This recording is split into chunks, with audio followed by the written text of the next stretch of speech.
नमस्ते प्रणाम दीदी बहनी चाची माई। हम अपने यूट्यूब चैनल सिंगर मोनू में आप सबका स्वागत करत हैं। गोड़ छू के गोड़ लगत है।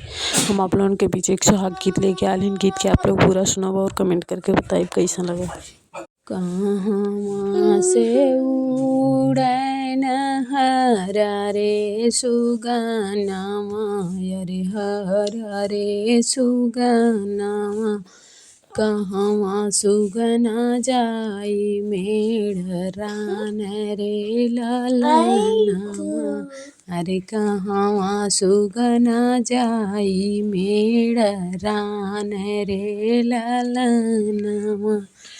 पापा घर से उड़न हरा रे सुगनावा, अरे हरा रे सुगनावा, ससुर घरे जाय मेढ़रान रे ललनावा। ससुर घरे जाई मेढ़रान रे ललनावा, घरमा से निकरन बेटी का पापा हो, बेटी का पापा, अरे हाथ लिहल तीरिया धनुष रे ललनावा, अरे हाथ लिहल तीरिया धनुष रे ललनावा।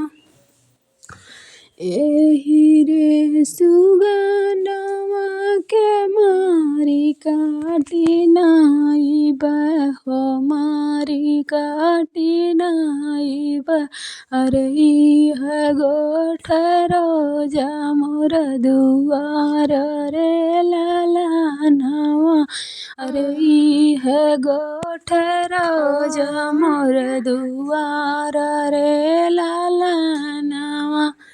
घरमा से निकरैनी बेटी हो मोनामा देई, बेटी हो मोनामा देई, सुना पापा यार हमारा रे ललनावा, अरे सुना पापा यार हमारा रे ललनावा।